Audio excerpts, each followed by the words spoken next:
we talking scores, conceding none, we know no defeat. We never split, yeah, we never quit.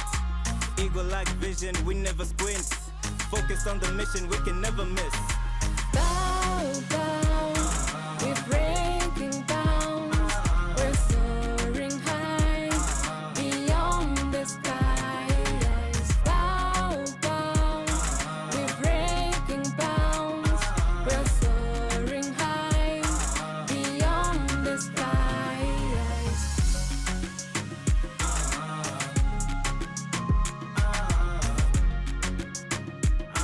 Beyond the skies.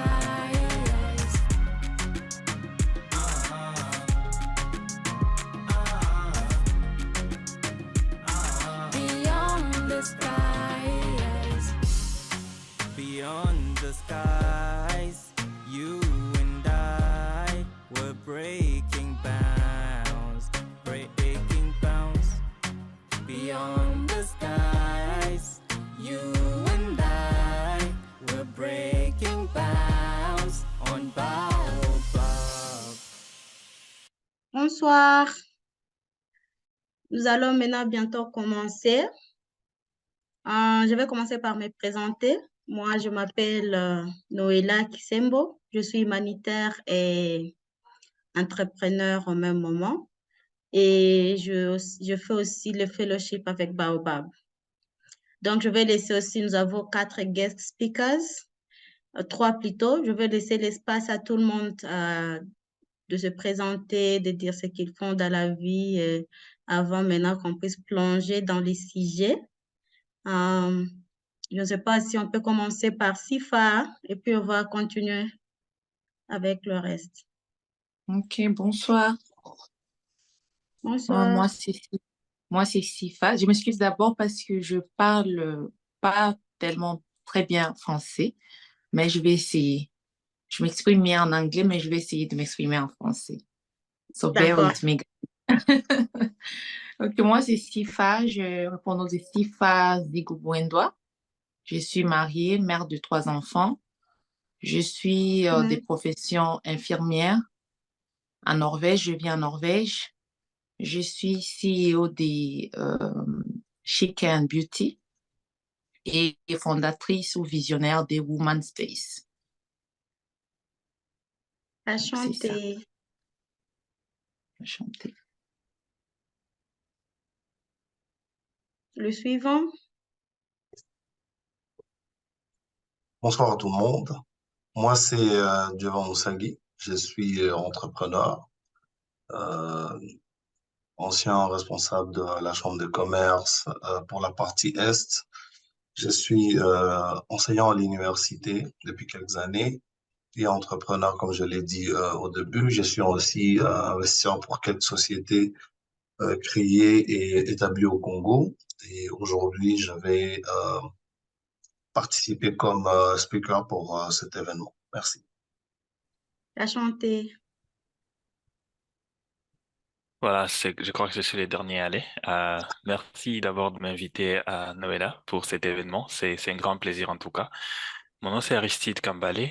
Je suis originairement de la RDC, de Goma. Actuellement, je vis en Angleterre, pour être précis, à Oxford. Euh, Comme travail, je suis chercheur analyste chez le Centre climatique de la Croix-Rouge. Principalement, je suis en train d'examiner tout ce qui est intersection, je sais pas comment on dit ça en français, intersection entre climate change et le monde humanitaire. C'est-à-dire, on essaie un peu de voir comment est-ce que le monde humanitaire est aussi affecté par le changement climatique. Essaie un peu de voir ou établir encore des rapports dans ce sens pour guider en tout cas les acteurs humanitaires sur terrain.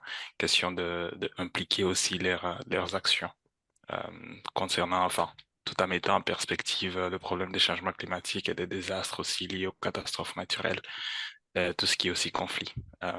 Voilà. Ok, intéressant. Vraiment, je suis ravie que vous ayez accepté mon invitation. Et nous allons partager nos expériences avec, il y a les gens qui travaillent parmi nous, il y a les gens qui sont à l'école, il y a ceux qui finissent l'université à peine, il y a ceux qui cherchent le boulot, il y a des entrepreneurs, donc il y a tout le monde. Nous avons toutes les catégories ici en live et c'est maintenant à nous de partager nos expériences. Avant qu'on se lance dans des discussions, je me poser quelques questions. Et je vais commencer par poser la question à Madame Sifa. Je voulais savoir, Madame Sifa, comment gérer les stress? Comment toi, personnellement, tu gères ton stress en tant que maman? Comment tu fais? Tu es infirmière, tu es CEO et aussi tu es maman. Comment tu gères ta vie professionnelle et que tu permets aussi à séparer ta vie privée et pour que ça ne puisse pas intercéder ou influencer les deux au même moment? Ok. C'est pas Mhm. vraiment facile, hein, pour être vrai. C'est une question d'équilibre Mhm. et des priorités, en fait. Parce que avant d'être maman, j'avais une vie. Mhm. Et décider d'être maman, c'est décider de combiner les deux, en fait. Et Mhm. c'est pas du tout facile parce que c'est des choix, il y a des choix à prendre, il y a des priorités. Qu'est-ce qui est la priorité pour aujourd'hui? Donc, c'est une question d'équilibre, quoi, en fait. Donc, tout ça, c'est une question d'équilibre. Mhm. Parce que les stress, ça, c'est vraiment pas quelque chose que je peux conseiller à Mhm. quelqu'un que ce soit. Parce que je suis infirmière, j'ai déjà vécu le burn-out professionnel et mon Mhm. burn-out a dû au stress de combiner et la vie d'être maman et la vie professionnelle, quoi. Donc, c'est une question d'équilibre. Et je me souviens Mhm. quand j'avais piqué les crises de burn-out, parce que moi, je ne savais pas que j'avais une burn-out, en fait. Je ne savais pas. Il m'a fallu un jour conduire du travail jusqu'à la maison. C'est 10 minutes de conduite. Et arriver chez moi, à la maison, et ne pas me souvenir comment est-ce que je suis arrivée à la maison. Comment est-ce que j'ai pu conduire? Je ne savais pas comment est-ce que je suis arrivée à la maison. Mhm. Et là, je t'ai appelé le lendemain mon médecin et je suis partie, je lui ai expliqué ce qui m'était arrivé. Et il m'a dit, tu as fait une crise de burn-out. Moi, je ne savais pas qu'est-ce que burn-out. Et après, quand je Ok. l'ai expliqué, les stress, je suis maman, des enfants, there is someone who needs interpretation. Je suis Oh, maman et oui, vous pouvez continuer. ok. Ok. Donc, quand je lui ai expliqué ma façon de vivre, qu'est-ce que je fais, qu'est-ce que je suis, et c'est là où il m'a dit que non, tu as fait une burn-out. Et là, il me fallait une session comment je peux dire, pour sortir du burn-out. Et j'avais de la chance, au fait, parce que c'était juste les commencements du burn-out. Et là, ça m'a pris Vous 3 pouvez semaines à la expliquer maison. J'étais quasiment à la maison. vous pouvez expliquer à Pardon? l'audience c'est quoi le burn-out?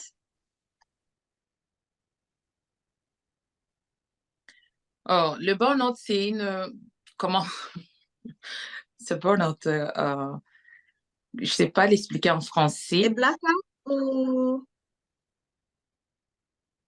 Ce burn-out, donc tu es c'est épuisé, épuisé.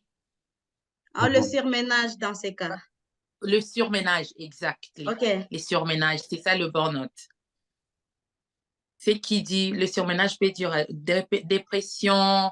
Donc, ça peut t'amener aux plusieurs grandes maladies qui est due au burn-out. Mhm. Donc, c'est ça, il faut avoir un équilibre. Moi, ce que je fais, Mhm. je sais, comme j'ai déjà fait une crise de burn-out, je sais maintenant où est ma limite. Mhm. Je sais mes limites qui non là, il faut que je prenne mon temps. Là, il faut que je stoppe. Donc, il faut avoir cet équilibre-là, d'équilibrer entre la vie professionnelle et ma vie privée. Donc, c'est ça, c'est que je fais. Ok. J'espère qu'on a bien compris. Je vais demander à Je sais pas s'il y a. À No Aristide, need English. yeah, they are working on it. Je vais demander à Aristide, c'est quoi le monde professionnel pour vous? Vu que vous êtes humanitaire, Mhm. vous travaillez pour le climate change, comment vous considérez votre monde professionnel? Une très bonne question en tout cas. Je m'attendais pas personnellement à cette question, mais je vais carrément te dire ce qui me vient tout à l'heure à l'esprit. Mhm, Euh, quand on me dit monde professionnel, je me dis, disons, de par le nom en question, mhm, professionnalisme ou encore professionnel, je peux me dire déjà, vous exercez une certaine forme de profession quelque part. Et par profession, on est en train de dire peut-être exercer une tâche quelconque mhm, pour aboutir à un résultat quelconque qui sert la communauté ou encore sert quelqu'un pour un service donné. Alors, de par cela, comme je viens de conceptualiser la chose, pour moi, je vois le monde humanitaire et non pas le monde humanitaire en question, mais le monde professionnel en question comme, euh, pour moi, une façon de rendre service à mhm, l'humanité. mhm, Mon implication déjà dans ce processus de rendre service à l'humanité, c'est ce que j'appelle mon monde professionnel. Et les processus dans lesquels je suis en train de parcourir tout ce que je fais à la langue, c'est-à-dire le contact ou encore les connexions avec les gens avec lesquels je travaille, le partenariat, les discussions à gauche, à droite, ou l'application même de tout ce qui sont mes compétences et ma connaissance dans le domaine, l'exercice de tout ça met en combinaison ce que j'appelle mon monde professionnel. Euh, je vais revenir peut-être sur ce que Madame Sif a mentionné. Ce... Récemment, j'étais en train de parler avec quelqu'un et il m'avait dit, vous n'êtes pas des super humains ou encore superhumans. Euh, ou si je peux dire, quelqu'un voilà, qui est les héros, en fait, entre guillemets, c'est qu'elle on nous vend généralement dans des séries télévisées euh, de Marvel, par exemple, on nous montre des superheroes et tout ça. Mais en général, on est des humains. Et étant humain, il y a une limite. Malheureusement, on vit dans une société où généralement on a conceptualisé le problème et on dit que quand tu es à mesure de faire face à toute forme de problème, c'est là que tu es vraiment quelqu'un de fort. Bien sûr, on mhm, reconnaît cela, on devient quelqu'un de fort parce que bien, c'est peut-être évident, on connaît que la résilience se construit tout en affrontant les problèmes et en surmontant ces problèmes. On devient beaucoup plus fort et beaucoup plus résilient. Mais quand on est en train de faire cela comme quelque chose dans laquelle tout le monde doit parcourir, alors ça devient un problème parce que tous, on n'arrive pas à se dire que non, voilà, je suis moins fort dans cette situation et je ne peux pas faire quelque chose. Moi, je pense que la maturité, à un certain niveau, arrive aussi à se dire que non, voilà, je crois que ça, c'est mon seuil des limites. Et je pense que j'ai déjà assez faire. Ce que je peux mhm, faire à ces moments, c'est de me retirer un tout petit peu, penser encore à ma stratégie. Est-ce que je suis en train d'avancer dans une bonne direction? Où est-ce que je mhm, suis en train d'aller? Demain après demain, où est-ce que je vais en arriver? C'est questionner tout ça te redonne encore une façon de t'orienter d'une façon un peu beaucoup plus stratégique, mais quelque chose qui va être bénéfique et pour toi et pour la communauté que tu veux servir dans ta profession, peu importe la profession. Alors, de par ta question, j'essaie un peu de voir, Madame Sifa a mentionné l'équilibre. L'équilibre vient jouer dans ça parce que tout en servant la communauté ou en te faisant un service quelconque, tu n'es pas censé te tuer dans les processus. mhm, Aider quelqu'un à côté, c'est aussi être à mesure de s'aider soi-même. Et si tu es en train d'aider quelqu'un en train de te tuer toi-même, je pense que tu es en train de faire quelque chose de ce contraire. L'essentiel, c'est d'être à mesure de mettre tout ensemble et établir un mhm, équilibre dans ça.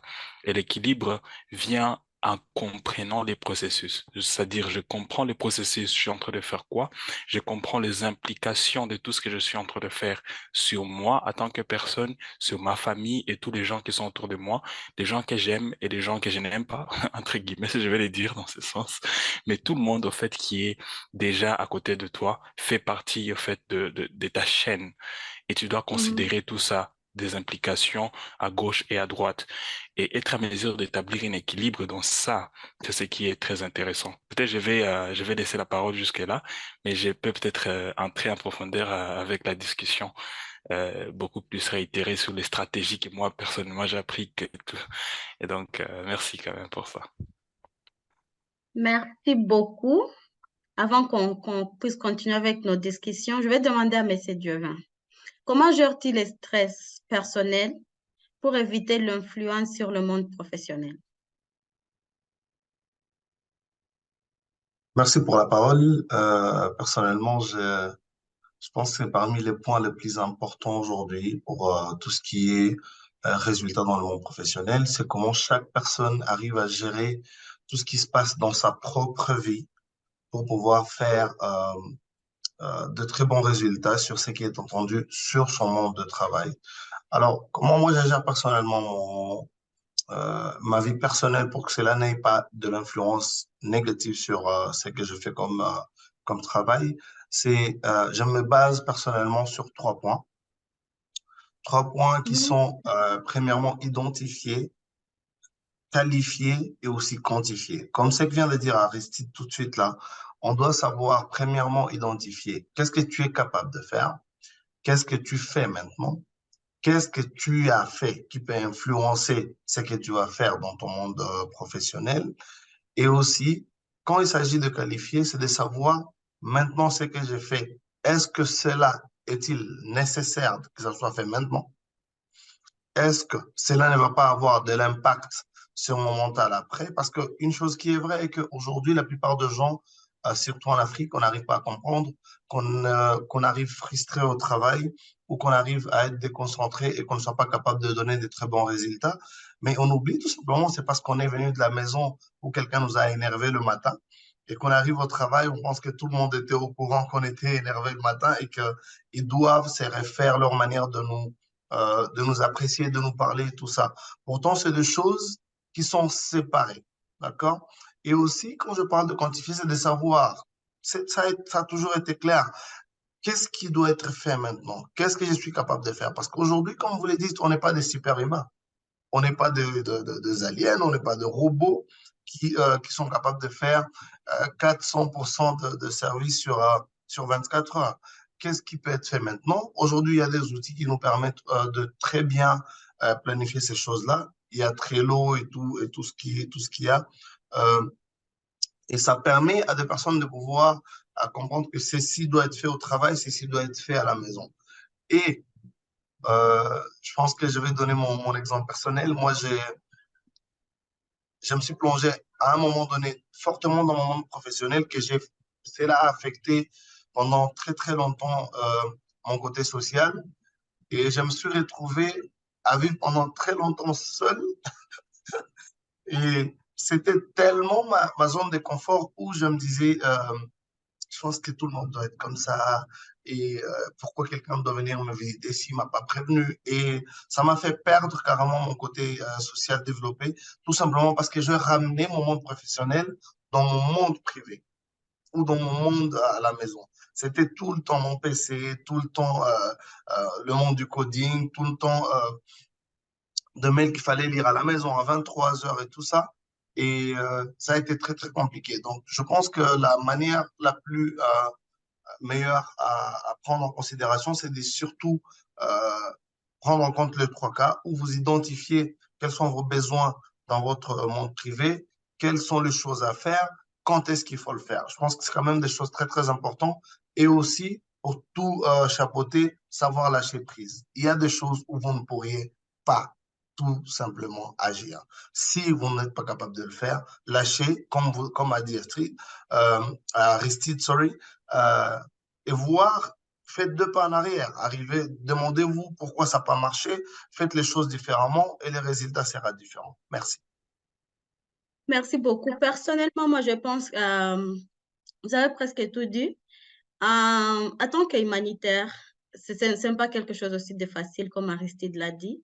Et si tu combines, je suis sûre parmi nous, tout le monde fait 2 ou 3 choses à côté, à part son travail principal. tu as de la passion pour quelque chose, tu introduis ça aussi. Et des fois, ça devient plus difficile maintenant de te séparer de ton monde professionnel parce que tu vises un objectif quelconque. Et pour moi, personnellement, je réalisais, après avoir eu mon fils, je réalisais que c'était très important d'apprendre à séparer ma vie professionnelle de ma vie privée parce qu'il y a aussi d'autres gens par le bureau, le travail. Il y a aussi d'autres gens qui ont aussi besoin de mon attention. Ils ont besoin que je sois là. Ils ont besoin que je passe du temps avec eux. Ils ont besoin de me voir totalement. Alors, j'ai appris à aussi léguer les tâches que je ne peux pas faire parce que je réalisais que je ne peux pas tout faire moi-même.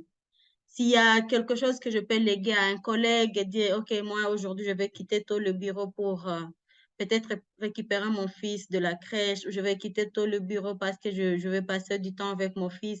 Est-ce que tu peux faire ce travail pour moi? Ou est-ce que ce travail, est-ce que c'est tellement urgent? Donc, moi, j'ai compris, j'ai appris maintenant à faire les choses selon les urgences. Est-ce que le travail que je suis en train de faire maintenant, est-ce que ça peut attendre demain? Ou c'est quelque chose qui ne peut pas attendre demain? Alors, je sais ce que je peux faire aujourd'hui. Est-ce que je peux finaliser les to-do list, ce que je peux faire aujourd'hui? Est-ce que je peux, il y a les tâches que je peux rapporter à demain? Et cela me permet d'avoir plus de temps que je peux passer à la maison, même aller en cuisine, passer du temps avec mon fils, visiter la famille. Et là, ça permet maintenant que je sois là parce que quand tu es tout le temps boulot, tu rentres du travail, tu reviens, tu allumes le laptop, tu travailles encore. Du coup, tu n'as pas le temps. Tu serais épuisé, tu iras au lit. Demain, c'est la même routine. Et là, ça te fatigue physiquement, émotionnellement, le stress continue, ça monte. Et le gain de tâches m'a permis d'alléger un peu le stress que j'avais. Ça m'a aussi permis de suffisamment me reposer quand il le faut. Et prendre le congé parce qu'il y a des moments où tu refuses à prendre le congé parce que tu as beaucoup de temps. Tu as beaucoup de travail à faire, tu n'as pas de temps, tu ne veux pas lâcher ce que tu es en train de faire. Tu as des réunions, pour les entrepreneurs, tu as des clients à chercher, tu n'arrives pas à lâcher prise et tu continues. Tu peux même arriver au surménage. Tu te réveilles énervé pour rien parce que tu es fatigué, les nerfs sont tendus. Euh, et cela m'a permis vraiment de me détacher. Maintenant, je connais peut-être le week-end. J'ai dit, OK, le week-end, c'est pas boulot. Je reste en famille. Le dimanche, je reste en famille. Je n'ouvre pas les laptops. Je ne réponds à aucun mail. Je reste totalement concentrée sur la famille parce que je sais que le lundi, la routine commence. Je vois que Aristide a la main levée. On vous écoute. Alors, j'ai vraiment trouvé beaucoup d'inspiration de la part de vos interventions et je vais partager quelque chose, selon mes expériences et aussi mon aperçu global quand il s'agit de monde professionnel actuel, mais également des gens aussi qui sont en train de grandir, entre autres les étudiants, qui sont très, très ambitieux et qui veulent aussi avoir de carrières aussi extraordinaires et intéressantes. Euh, Moi, je pense qu'il y a des choses à considérer, surtout dans les mondes où on est en train d'aller aujourd'hui, où il y a beaucoup plus de AI, par exemple, qui prennent l'envol, mais aussi il y a aussi cette interaction un peu beaucoup plus globale. Le monde est devenu un peu petit dans le sens où on travaille déjà ensemble partout au monde. Alors, deux choses que je vais énumérer. La première chose, c'est d'abord quelque chose que j'amène beaucoup plus sur les étudiants, mais peut-être ça peut aussi s'appliquer à d'autres personnes, de professionnels et tout. C'est beaucoup plus la peur d'échouer. Ça, c'est quelque chose qui, moi, personnellement, j'ai expérimenté. Parce que d'abord, à la base, étant un étudiant, j'imagine déjà l'audience remplie des étudiants ou des gens qui sont en train de finir, on est très ambitieux. On veut vraiment accomplir beaucoup de choses, où que vous soyez, en Afrique ou ailleurs, vous voulez vraiment avoir un impact. Et du coup, de là que vous venez, vous êtes déjà contraint dans ces circonstances où la société espère que vous puissiez faire de grandes choses. Donc, il y a déjà cette expectation de la part de la société qui est construite autour de vous. Et quand vous vous mettez dans ces mondes-là, vous voulez répondre à ces expectations-là, vous vous donnez en fait une forme de peur d'échouer parce que tu t'es dit, non, voilà, si j'échoue, comment est-ce que ces gens vont me voir? Euh, est-ce que je ne serais pas un shame, entre guillemets, pour ma famille ou pour la société que je représente? Très souvent, ça nous affecte et on ne sait pas comment réagir. Et donc, on est tenté ou on a encore beaucoup plus cette tendance-là de se plonger beaucoup plus dans son boulot. Comme Dieu était en train de le mentionner avant, je pense que la plupart de nous, on s'est retrouvés dans cette situation où on a complètement oublié qu'on a une vie à part notre bloc-notes ou encore notre laptop ou nos histoires qu'on est en train de faire au quotidien, coding, je sais pas, faire des mathématiques, faire je sais pas, de modeling, des structures architecturales et tout. Et c'est intéressant quand on est plongé dans ça, mais il faut comprendre que à un moment donné, échouer, c'est quelque chose que tout le monde, peu importe ta nature, peu importe le niveau, peu importe ton degré de seniorité, tu vas expérimenter. Et à un moment donné, tu vas te questionner, tu vas te dire, est-ce que je suis même intelligent? Est-ce que je suis, est-ce que j'ai bien fait la chose? Et quand tu commences à te questionner comme ça, des fois, ça t'affecte dans le sens où ça touche ton estime de soi.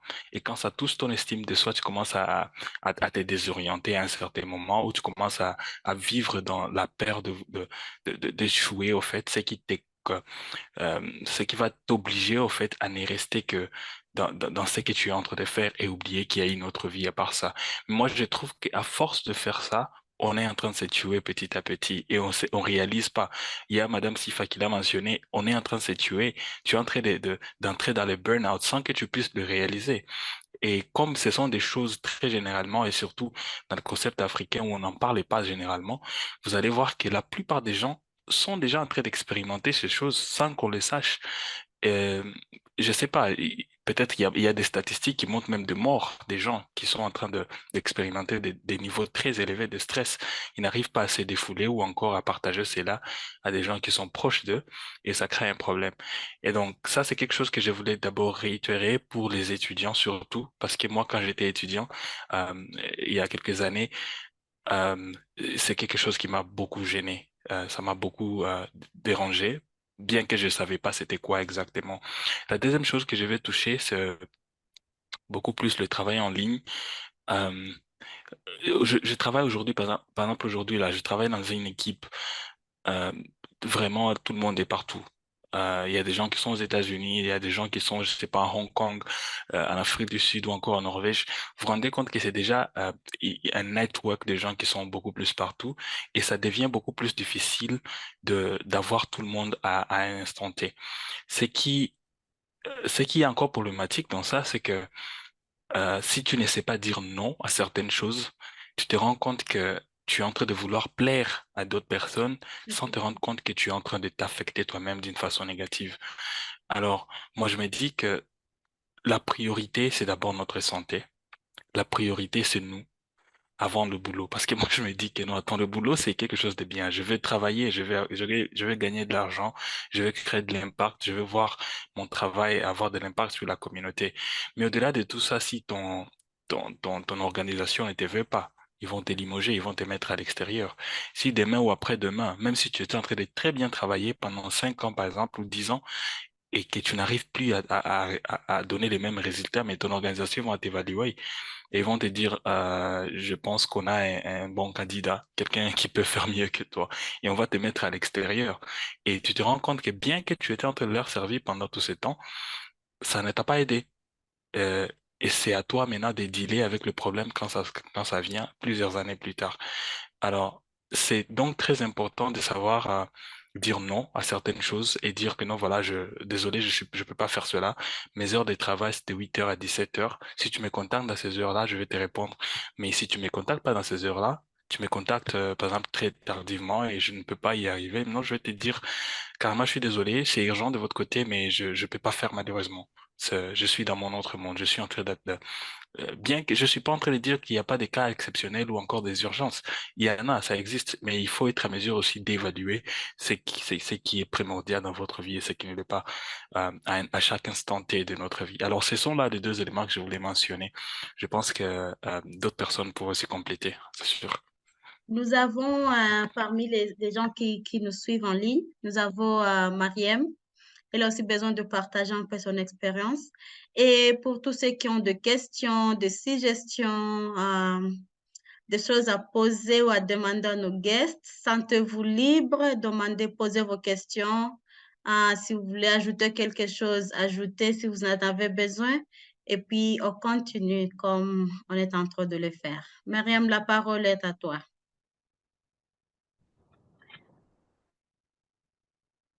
Bonjour, Tu es là? merci beaucoup. Je suis désolée parce que je suis en train de conduire. Je vais essayer de partager avec vous mon expérience. Alors moi, j'ai pris conscience en fait de ce déséquilibre avec l'année de Covid en 2020. Et ça a commencé avec des séances de coaching que j'ai fait dans le cadre d'une formation. Et c'était avec l'exercice de la vie de la roue. Je ne sais pas si vous avez une idée sur cet exercice. Alors, c'est une roue sous forme d'une roue et il y a des axes de la vie et chaque personne va noter sur une échelle de 1 à 10 son degré de satisfaction par rapport à cet axe-là. La vie privée dans le sens vie familiale, environnement, épanouissement professionnel, tout ce qui est spiritualité, etc. Donc, pas mal d'axes. Et là, j'ai réalisé que finalement, j'avais un seul objectif dans ma vie, c'est mon travail, c'est mon estime de soi. Donc, j'étais par contre très égoïste à l'envers de ma famille, à l'envers de leur développement privé, personnel. Donc, je me focalisais sur moi-même, ni plus ni moins. Et donc, j'ai réalisé que j'étais en déséquilibre total et j'ai commencé, et c'était le déclenchement en fait, c'est cette prise de conscience qui m'a fait travailler sur les autres axes. Et là, je suis beaucoup plus équilibrée, disons, en accordant beaucoup plus de temps à ma famille. En rentrant à la maison le soir, je travaille plus. Donc, pour moi, j'ai appris à respecter cet équilibre cette séparation entre la vie privée et ma vie professionnelle. Ça m'a fait beaucoup du travail sur moi. Franchement, c'était pas assez facile de tout changer d'un jour au lendemain. C'est avec pas mal de séances d'accompagnement que j'ai appris à apprendre à dire non, hein, aux salariés et aux collaborateurs, à accepter et ne pas accepter des défis dans la vie et à se focaliser sur plusieurs objectifs, entre autres ma famille. Voilà, donc vraiment, c'est un outil pertinent que je recommande à toute personne. Ça vous fait une prise de conscience incroyable. Voilà. Merci beaucoup. Là, vraiment, on a pris note. C'est la première fois aussi que j'apprends de cet outil-là. Et c'est quelque chose qu'on peut essayer. Personnellement, je vais voir comment je peux essayer ça. Et nous avons Madame Sifa qui est aussi une main levée. Nous allons besoin aussi de l'écouter. Et si vous êtes dans le groupe, vous voulez parler, vous voulez dire quelque chose, levez juste la main et on va vous donner la parole ou écrivez dans les chats. Oui, je voulais juste ajouter à ce qu'Aristide a dit, à propos de burn-out. Vous savez, des équilibres s'il n'y a pas de l'équilibre, ça engendre aussi l'anxiété et la dépression. Et chez nous, malheureusement, chez nous, hein, en Afrique, on doit, et surtout les femmes, moi je parle souvent de femmes, we have to be strong. La femme, oui, on peut faire tant de choses à la fois parce qu'on s'est dit qu'une femme peut faire plusieurs choses à la fois. Oui, bien sûr, on a cette grâce-là, mais there is a limit to everything. There is a limit to everything. Parce qu'en se disant, oui, je suis une femme, je dois être forte, je dois faire ça, je peux faire ça, je peux faire ça, je peux faire ça.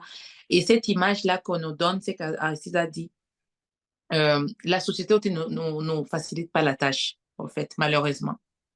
Parce que tout ce qu'on voit maintenant, c'est everybody's doing well. Everybody's working hard. On ne sait pas qu'est-ce qui se passe derrière toutes ces images, toutes ces écritures. On ne sait pas ce qui se passe derrière tout ça.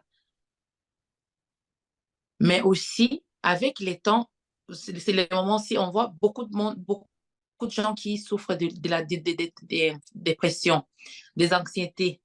Pourquoi? C'est parce que we have to work hard and then we forget our mental health. Dernièrement, il y a star américain qui s'est suicidé. Je crois, je ne sais pas si vous le connaissez. C'était un DJ de Hélène, c'était un DJ reconnu, un noir américain, 40 ans. Mais tout ce qu'on voyait, l'image qu'il donnait, c'était un hard-working man. Very hard-working man. Mais derrière, il souffrait. On ne sait pas. Ça peut être à cause de pression, parce que tout, c'est la pression.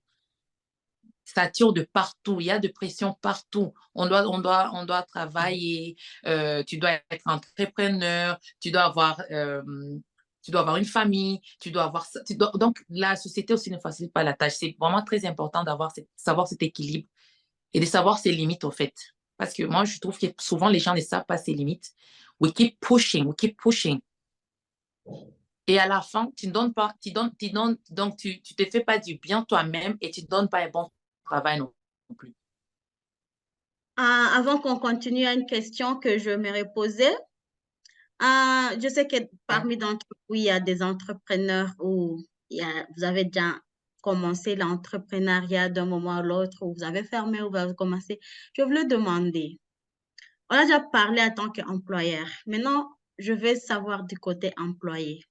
Comment faites-vous pour mettre en place des dispositions en fait que vos agents, si une fois vous engagez quelqu'un dans ce groupe, par exemple, comment pouvez-vous faire en tant que le patron ou l'employé pour que vos agents arrivent à bien équilibrer leur vie privée, leur vie professionnelle, à ne pas avoir ce stress du boulot chaque jour, ou bien ne pas avoir penser au travail chaque fois qu'ils rentrent à la maison. Oh, mon boss m'a demandé ceci, mon boss à vouloir toujours, parce que je sais, en tant qu'employé, moi-même, je le sais, il y a toujours des compétitions. Tu veux toujours impressionner le patron, tu veux toujours que ton boss puisse te donner de bonnes notes et ça te pousse à travailler au-delà des heures de service.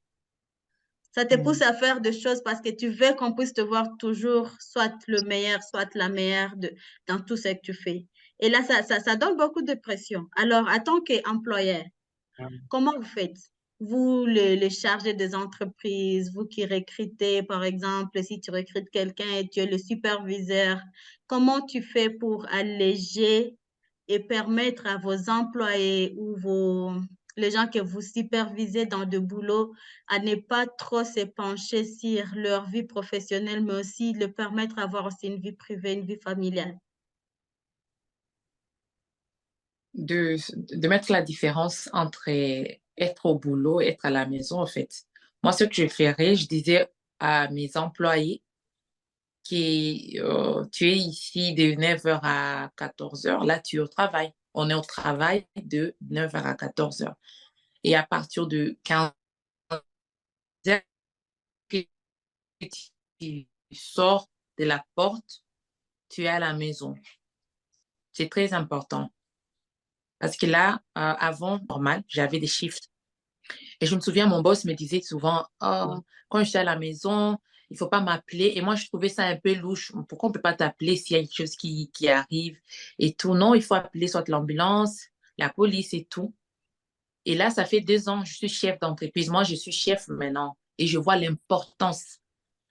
Je vois vraiment l'importance d'avoir de limites, des heures de travail et des heures de maison. Et c'est très important de faire savoir aussi à tes employés que là, on est au travail. We work as hard as we can, mais quand on a fini le travail, c'est ta vie privée. Peut-être pour OK. ajouter quickly sur ce que Sifa vient de parler. En fait, personnellement, j'ai jamais été CEO, hein. J'ai jamais été chef d'entreprise, comme Sifa l'a dit. J'aimerais bien, c'est sûr, je le serai très bientôt. Je ne sais Mais pas en si c'est fait, entreprise, mais c'est chef de département, I guess. Hein? ok, C'est à ok, l'hôpital, je ok. suis département. Ah, d'accord. Alors, j'ai quand même une expérience travaillée pour euh, les ONG, particulièrement à Goma. Euh, mais Au-delà de ça, en fait, moi, j'ai un modèle de leadership que j'ai toujours voulu, tu vois. J'ai eu la chance de gérer une équipe, mais aussi j'ai eu la chance d'être géré. Et dans ces dynamismes-là, j'ai compris qu'il y a la façon moi, j'aimerais être géré. Attends, je suis quelqu'un qui est employé, c'est-à-dire je travaille pour quelqu'un. Il y a quelque chose, un modèle dans ma tête, je me dis, il y a ma vie privée, il y a aussi mon monde professionnel. Et compte tenu de tout ça, j'aimerais être géré d'une façon quelconque. Et sachant la façon dont j'aimerais être géré, peut-être mon boss ou encore mon manager ne comprend pas la chose de cette façon-là. Et je ne Mhm. suis pas à mesure de venir l'imposer et dire que non, voilà, c'est comme ça que tu dois me gérer. C'est pas comme ça que Mhm. ça marche. Très, très généralement, c'est complexe que ça. Alors, ça, c'est un message que j'aimerais donner peut-être à des gens qui sont des employeurs, des CEO, des chefs de département et tout le monde. Je pense que avoir les heures de travail, c'est quelque chose de très bien, très, très bien. Mais aussi, donner l'opportunité à vos employés de Mhm. se découvrir, c'est quelque chose de plus mieux. C'est-à-dire, on peut se dire, voilà, on travaille de telle heure à telle heure. C'est bon. Mais par exemple, je viens de la maison, quelqu'un vient de m'énerver vraiment catégoriquement et je n'arrive pas à me concentrer quand je suis à 9 heures au boulot. Comment est-ce que je serai productive à ton boulot? Ce n'est pas pareil que ça va marcher. Au contraire, créer un espace où ton employé se sentirait à l'aise ou encore en sécurité lui permettrait de vouloir dégager cela, cette énergie négative qu'il a déjà affectée de le matin à la maison ou en cours de route quand il était en train de venir. C'est-à-dire, j'arrive au bureau. Déjà, la façon vous me parlez, la façon vous me dites bonjour, attendre que mon boss, ça va indiquer soit ma journée sera bonne ou sera mauvaise.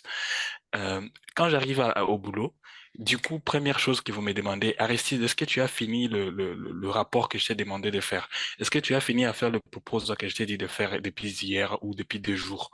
Tu ne sais pas ce qui s'est passé dans ma vie privée avant ça.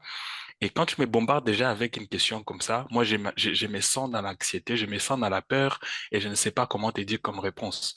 Parce que bien même que je n'ai pas peut-être fini, c'est une très bonne raison.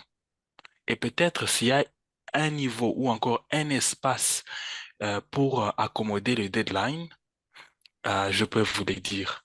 Et si je ne suis pas à mesure de le faire, c'est pour ça qu'on est une équipe. C'est-à-dire, on peut être à mesure de dire, OK, Aristide, alors il y a un ou deux choses qui se sont passées dans ta vie. Voilà, on peut t'aider. Si tu as besoin d'aide, voilà. En gros, je suis en train de parler de créer un espace où les gens se sentiront à l'aise. Aussi à l'aise de dire, voilà, boss, j'ai un tel problème. J'ai un petit souci et je n'arrive pas à finir ce travail parce que j'ai voilà, quelque chose qui se passe dans ma vie. Et Mhm. par conséquent, ça sera beaucoup plus facile au manager de dire que non, voilà, OK, comme tu as ça, tu peux prendre ton temps, tu peux te reposer ou tu peux aller marcher, par exemple, au parc ou encore prendre ton temps juste à l'extérieur, 1 heure ou 2 heures avant de revenir. En attendant, il y a quelqu'un qui est disponible et qui sera en train de finir le truc que tu as fait. Il y a des choses, il y a des dynamismes ou une façon d'accommoder les gens qui permet à ce que les gens puissent être productifs. Et quand moi, je me sens comme ça dans ton entreprise, croyez-moi, il y a l'argent qui motive les gens à aller travailler quelque part, mais il y a le bien-être qui n'est pas généralement mesuré par l'argent. Peu importe l'argent que tu trouves par mois, il y a le bien-être qui est très important Exact. et très important à considérer. Alors ça, c'est une chose que moi, j'aimerais dire à des gens qui ont l'opportunité d'être des CEO, des employeurs ou peu importe. J'ai un jour été employé et ça m'est arrivé de me mettre à l'autre bout de la chaise de l'interview pour interviewer les gens que l'on va employer. Et très généralement, quand je pose des questions, moi, je ne cherche pas à savoir quelqu'un qui va me donner une réponse déjà préétablie. Je vais te poser une question réelle, une question de la vie courante, où je veux juste voir que la façon dont tu vas me réagir, ou bon, tu vas répondre, ou encore ta façon de raisonner quant à ce qui est de ce problème-là. Et une autre chose que je vais dire maintenant à des gens qui veulent être employés, c'est aussi, quand vous cherchez un boulot, il faut chercher un boulot non seulement pour l'argent, mais aussi quelque chose qui vous donne vraiment un environnement où vous allez grandir, non seulement au niveau personnel, mais aussi au niveau professionnel. Euh, understanding the dynamics, oh, pardon, je vais nager dans le français, mais understanding the dynamics, tout ce qui est impliqué du côté professionnel, du côté personnel, et understanding comment est-ce que ton cerveau fonctionne, quand est-ce que tu es productive, quand est-ce que tu peux facilement bien te concentrer à ce boulot, et quand est-ce que tu ne peux pas le faire. Comprendre cela, c'est quelque chose qui aide. Et moi, je pense que la plupart des gens qui ont été successful in their career, ce sont des gens Yes.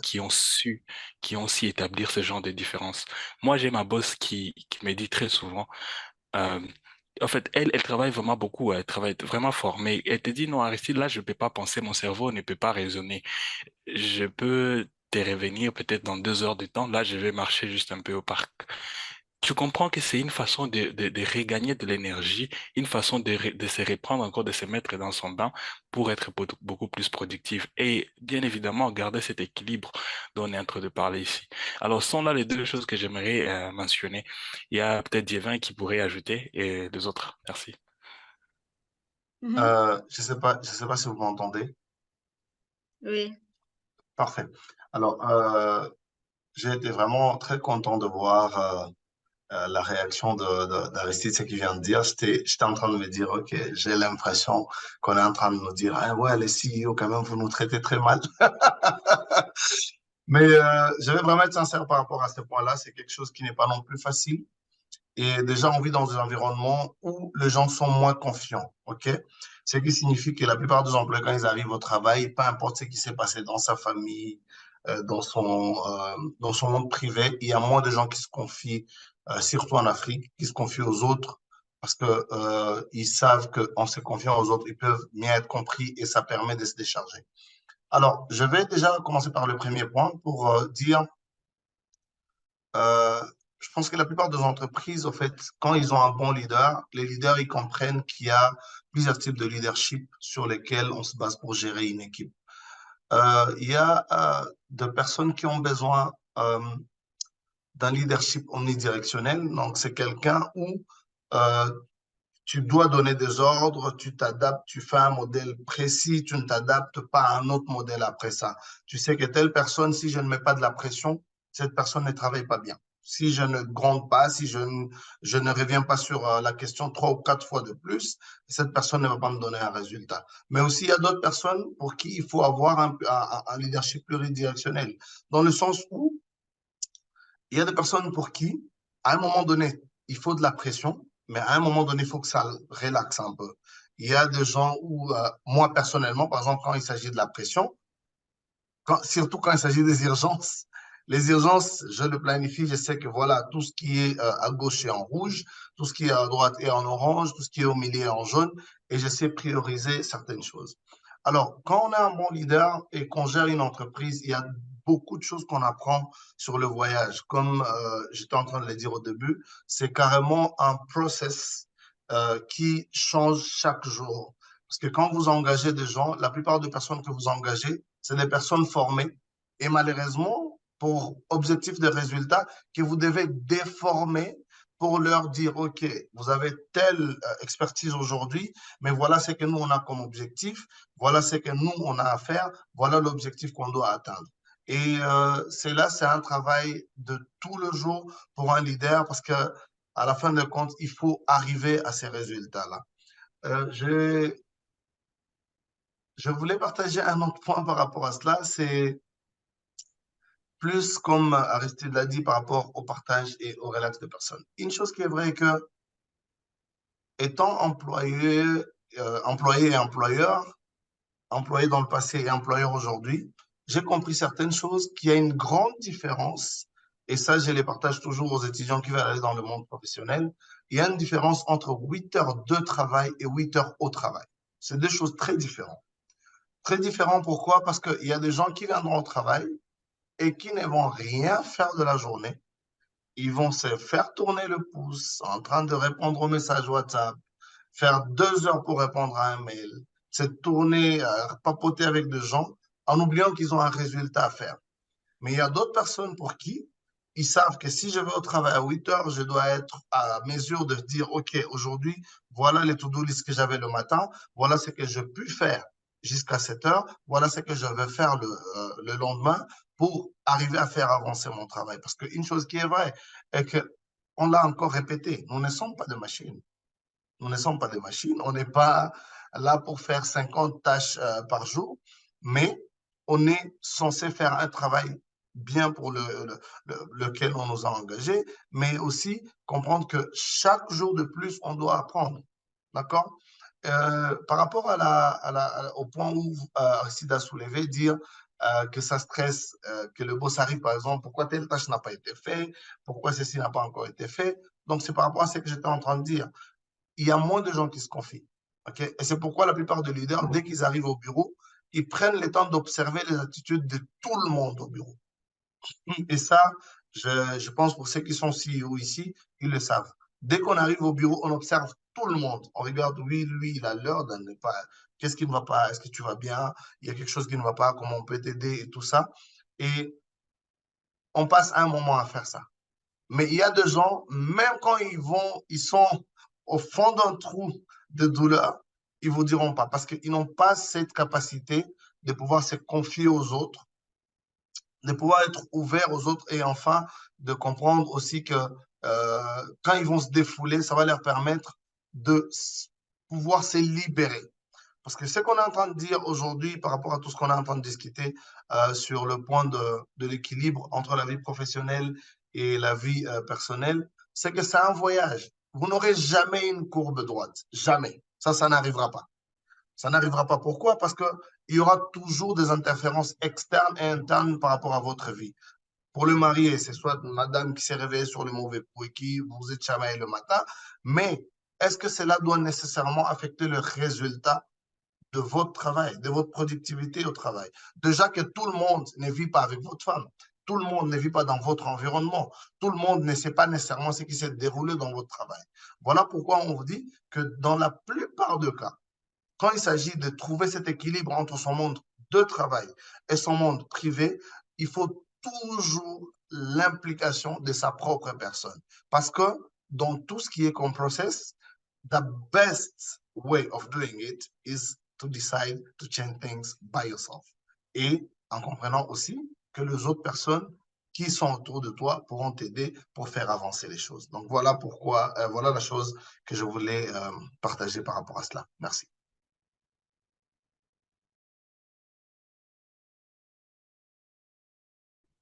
Noëlla, ton micro est fermé, j'imagine. Oui, pardon. Je disais, il y a quelques minutes qui nous restaient et il y a une intervenante aussi qui a levé la main. On va l'écouter et puis on va vous donner aussi l'occasion de faire vos derniers points et peut-être vos conseils. Il y a des étudiants qui nous suivent, il y a des gens qui nous suivent du Ghana, il y a des gens qui nous suivent à peu près de partout ici. Alors, peut-être vous pouvez donner vos derniers points de vue après avoir écouté Myriam qui aussi qui a levé sa main. On va l'écouter et puis on écoute vos closing points. Myriam, vous avez quelques minutes à peu près, mais peut-être même quelques secondes, vu que le temps nous presse. Et puis, le guest speaker aussi va clôturer et donner quelques conseils avant qu'on clôture les sujets. À vous la parole. Myriam, tu es là? Peut-être que tu es en mute. Non, elle Ok, n'est pas. en attendant, elle n'est pas en mute, mais elle ne parle Je pas. pense qu'elle était en train de conduire, non? Oui, tu es là maintenant? Oui, elle est là, mais je pense qu'elle a un problème avec son micro ou quelque chose comme ça. Oui. En attendant qu'elle soit en ligne, vous pouvez, on va commencer par Sifa, vous pouvez prendre quelques secondes si vous avez des conseils, vos closing points, quelque chose à nous dire, avant qu'on puisse voir si Myriam va résoudre le souci qui est là parce qu'on ne l'écoute pas. Et Ok, je m'excuse d'abord, il y a mon bébé qui est là. Parlons de l'équilibre. Il y a son père, il a fait des sommiers, mon pauvre mari, mais j'étais obligée de lui prendre. d'intervenir. Ouais. Donc, c'est ça. Comme conseil, moi, je conseillerais à tout le monde, aux jeunes filles, hommes, jeunes adultes, de toujours penser à soi, d'être un peu égoïste. Parce que à la fin, c'est votre santé qui est aussi en jeu. Pas seulement la santé mentale, mais santé physique aussi. Parce que le burn-out turn up to be depression, Yeah. qui peut te faire aussi, tu peux faire un burn-out qui peut te faire de ne pas travailler toute ta vie. Hein. Et pourquoi alors, c'est faire malade si tu as cette possibilité d'équilibrer les choses, en fait. Parce que dans cette vie, on a beaucoup d'années. Ici, en Norvège, l'âge de la, comment on dit, pension, retire, c'est à Yeah. 67 Attention. ans. Oui, Yeah. c'est à 67 ans. Donc, je suis là, je suis encore jeune. Il faut que je prenne très soin de moi pour pouvoir travailler jusqu'à cet âge-là. Donc, c'est ça, faire de vos mieux, avoir l'équilibre entre la vie professionnelle et la vie privée, parce que tu as besoin d'être au travail, tu as aussi besoin d'avoir une vie privée qui est épanouie, en fait. Both of them. C'est ça, mon conseil. Ok. On va passer plus vite à Aristide, puis Dieuvain, et puis on va terminer par Myriam, c'est les gens libres. Yeah. Ouais, merci. Hein. Je crois qu'on est en train de chuter. Euh, mais en tout cas, ce que moi, je peux passer comme message, en gros, c'est que, euh, voilà, il y a une chose d'ailleurs que j'ai oublié de mentionner comme exemple, hein, et je profite pour balancer la chose. C'est que il faut être à mesure de contrôler ce que vous consommez, surtout sur les réseaux sociaux. Euh, moi, je pense que c'est un élément très, très important, surtout dans notre monde d'aujourd'hui, Mhm. et qui nous désoriente très souvent sans que l'on puisse savoir, sans que l'on puisse le savoir, en fait, se rendre compte. Alors, il y a, je crois, Madame Sifa qui a mentionné quelque chose bien avant, et elle a dit, tout le monde fait bien, enfin, tout le monde est en train, everybody is successful. Like, Yeah. on voit que tout le monde est en train de bien bosser, bien travailler, et tout ce que nous voyons sur les réseaux sociaux, c'est ça. Mais en réalité, moi, je me dis que c'est pas vrai. Parce que si vous allez sur LinkedIn, par exemple, très rarement, je vous assure, très rarement, vous allez voir quelqu'un qui a mis son email de rejection, où on a dit, désolé, vous avez postulé ici, mais ça n'a pas marché. On, Yep. on a trouvé quelqu'un de plus mieux que vous. Pourtant, ce sont des emails qu'on trouve très souvent, beaucoup plus que les emails des congratulations. L'acceptation. Yep. Alors, déjà, quand vous allez sur LinkedIn, vous allez voir que déjà, I'm thrilled to announce that I'm starting this new position. I'm thrilled to show that, all these congratulations messages. Yep. Et ça nous donne l'impression que l'on n'est pas en train de bien bosser de notre côté. Quand tu vas là-bas, tu vas tout dire, tu vas te dire, mais non, attends, qu'est-ce que moi je fais de ma vie? Apparemment, je suis en train de rien faire. Pourtant, peut-être vous êtes en train de très, très bien faire. Vous êtes sur une très bonne lancée. Et très bientôt, peut-être c'était lui aujourd'hui, demain, ça sera vous. Et déjà, ça nous décourage, ça affecte notre estime de soi. Et je trouve que c'est un problème. Et donc, si vous partez par exemple sur des réseaux sociaux comme Instagram ou encore TikTok, et je sais pas, il y en a beaucoup, je sais même pas. Si vous allez là-bas, vous allez vous rendre compte qu'il y a des gens qui dansent, des gens qui sont happy, des gens qui montrent que voilà, ils sont joyeux, la vie avance très bien. Les gens sont en train de montrer que voilà, je voyageais de tel endroit, je montre tout ce que j'ai vécu à gauche et à droite. Vous allez voir, en tout cas, il y a des bonnes choses. Très généralement, il n'y a pas euh, les choses qui montrent vraiment la vraie vie. Pourtant, moi, je me dis qu'en réalité, tous ici, dans cette réunion, croyez-moi, on a eu à parcourir un problème, un souci qu'on n'a pas partagé. Et comme on a parcouru ce souci qu'on n'a pas partagé, peut-être si on avait une plateforme et on se sentait assez courageux pour partager cela, ça pourrait aider quelqu'un qui est aussi en train de parcourir quelque chose d'aussi similaire que ça. Mais généralement, on n'en parle pas.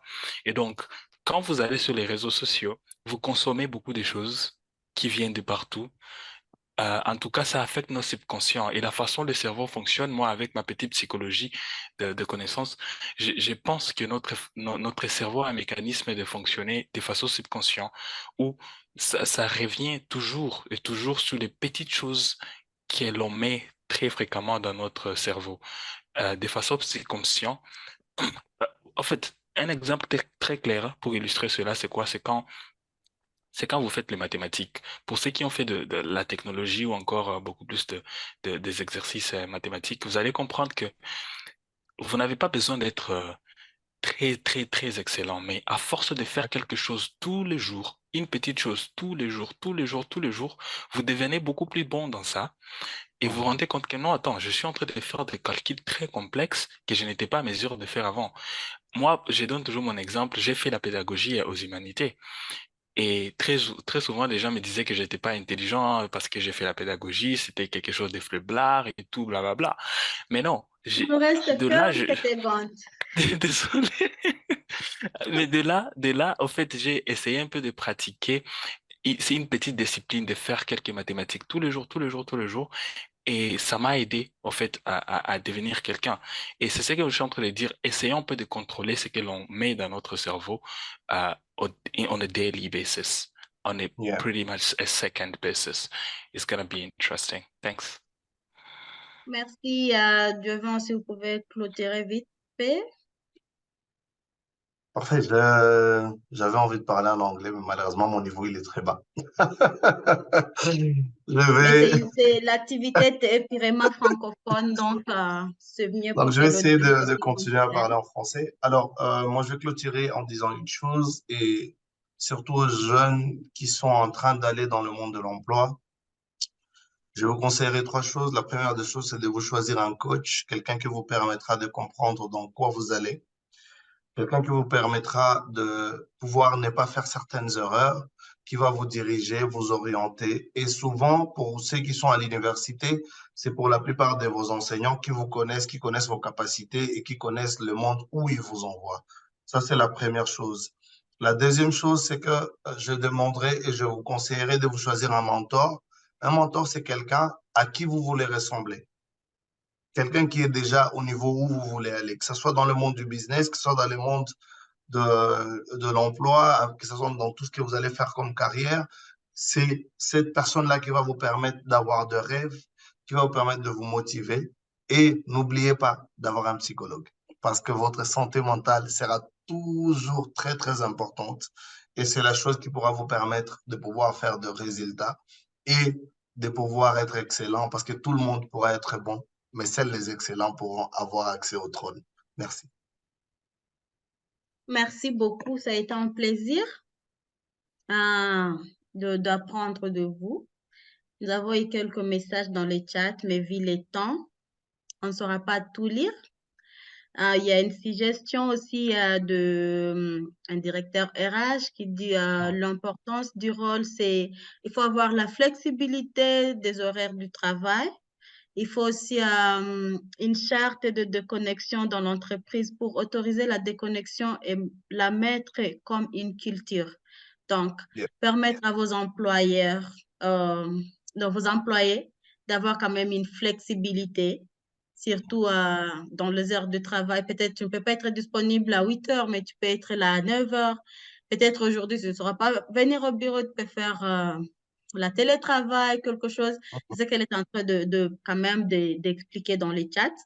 Nous avons de différents employeurs qui ont réagi dans les chats, mais vu le temps, on ne saura pas tout partager parce qu'on est presque à la fin, à moins qu'on nous donne plus de minutes, je ne sais pas. Very sad. It's sad, very sad. So, Angela, people are asking if they can have more minutes, but I don't know. It's up to you. But we are very soon closing the event. If you have also something to add up, you can add. We have had quite people entering in the chat, sharing ideas, responding. Yeah. And yeah. If there are any questions that haven't been answered, you can proceed to answer them. But other than that, if there's nothing, then the event is over. But if there's questions, address them. there is one person, I don't know if he's still online, is also he wanted to share something as an employer, but let me, Charles, tu es Charles toujours is en not ligne around. I'm ou not tu es sure. déjà parti? It looks like he's Okay, disconnected already. so if he's not around, I think we can close the event. Et merci beaucoup pour les gens qui ont participé, merci pour les gens qui ont partagé leurs idées dans le chat, leurs recommandations et tout. Et merci aussi à vous, mes précieux intervenants.